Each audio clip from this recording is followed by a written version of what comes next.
Hello techies అందరూ ఎలా ఉన్నారు? బాగున్నారని అనుకుంటున్నాను. ఈరోజు వీడియోలో నేను మీకు మీ యొక్క ఇన్‌స్టాగ్రామ్ అకౌంట్‌ని టెంపరరీగా డీయాక్టివేట్ ఎలా చేయాలో చెప్తాను. సో, ఇలా చేయడం వల్ల ఏంటంటే మీ ప్రొఫైల్ అనేది ఎవరికీ కనిపించదు. మీ ప్రొఫైల్ కనిపించదు. మీ వీడియోస్, ఫోటోస్ ఎవరికీ కనిపించవు. సో, మళ్ళీ మీరు మీ అకౌంట్‌ని లాగిన్ చేసుకుంటే మిగతా వాళ్ళకు అవైతే కనిపిస్తాయన్నమాట. సో, మీరు స్టడీ అంటే చదువుకున్నప్పుడు గానీ, లేదా కొన్ని రోజులు ఇన్‌స్టాగ్రామ్‌కి దూరంగా ఉండాలనుకున్నప్పుడు గానీ, ఇలా డీయాక్టివేట్ చేసి పెట్టుకుంటే మీకు హెల్ప్‌ఫుల్‌గా ఉంటుంది. సో, ఈ వీడియోలో నేను మీకు ఫుల్ ప్రాసెస్ చెప్తాను ఎలా చేయాలి అని. ముందుగా మీ మొబైల్‌లో ఉన్న ఇన్‌స్టాగ్రామ్ అప్లికేషన్ ఓపెన్ చేసుకోండి. అండ్ మీకు రైట్ సైడ్ బాటమ్‌లో మీ ప్రొఫైల్ ఉంటుంది. ప్రొఫైల్ మీద క్లిక్ చేయండి. అండ్ దాని తర్వాత రైట్ సైడ్ టాప్‌లో 3 లైన్స్ ఉంటాయి. 3 లైన్స్ మీద క్లిక్ చేయండి. సో, క్లిక్ చేసిన తర్వాత ఇక్కడ అకౌంట్ సెంటర్ అని ఉంటుంది. దాని మీద క్లిక్ చేయండి.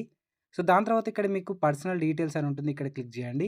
సో, దాని తర్వాత ఇక్కడ అకౌంట్ ఓనర్‌షిప్ అండ్ కంట్రోల్ అని ఉంటుంది. ఇక్కడ క్లిక్ చేయండి. సో, దాని తర్వాత ఇక్కడ మీకు డీయాక్టివేషన్ ఆర్ డిలీషన్ అని ఉంటుంది. ఇక్కడ క్లిక్ చేయండి. సో, ఇక్కడ క్లిక్ చేసిన తర్వాత మీరు ఏ అకౌంట్‌ని రియాక్టివేట్ చేద్దామనుకుంటున్నారు అనేది ఉంటుంది. డీయాక్టివేట్ చేద్దామనుకుంటున్నారని. సో, మీకు ఇక్కడ నాకైతే మల్టిపుల్ అకౌంట్స్ చూపిస్తుంది. సో, మీకు ఒకటే అకౌంట్ చూపిస్తుంది. మీకు మల్టిపుల్ అకౌంట్స్ లేకపోతే. ఒకవేళ మీరు ఇన్‌స్టాగ్రామ్ మల్టిపుల్ అకౌంట్స్ ఎలా క్రియేట్ చేయాలో తెలుసుకుందాం అనుకుంటే, దాని లింక్ మీకు డిస్క్రిప్షన్‌లో ప్రొవైడ్ చేస్తాను. అక్కడి నుంచి మీరు చూసి తెలుసుకోవచ్చు. సో, నేను ఒక నా ప్రొఫైల్‌నైతే సెలెక్ట్ చేసుకున్నాను. సో, సెలెక్ట్ చేసుకున్న తర్వాత ఇక్కడ మీకు డీయాక్టివేట్ అకౌంట్ అనేది సెలెక్ట్ అయ్యే ఉంటుంది. సో, కింద డిలీట్ అకౌంట్‌ని సెలెక్ట్ చేయకండి. డీయాక్టివేట్ అకౌంట్ అనేది సెలెక్ట్ అయ్యి ఉంటుంది. సో, కింద మీరు సింపుల్‌గా కంటిన్యూ మీద క్లిక్ చేయండి. ఓకే.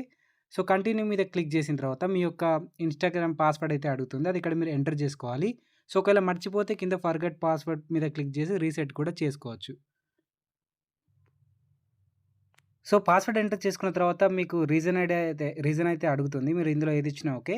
సో, నేను జస్ట్ నీడ్ ఏ బ్రేక్ అని ఇచ్చాను. సో, దీన్ని సెలెక్ట్ చేసుకున్నాను. మీరు ఏదైనా సెలెక్ట్ చేసుకోవచ్చు.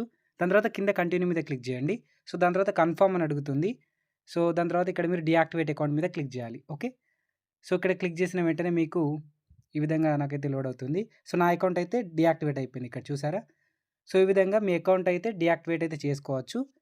ఈ వీడియోకి ఇంతే గైస్. సో, వీడియో నచ్చితే లైక్ చేసి, షేర్ చేసి మీ ఫ్రెండ్స్ అండ్ ఫ్యామిలీస్‌కి ఈ వీడియోని షేర్ చేయండి. Thanks for watching.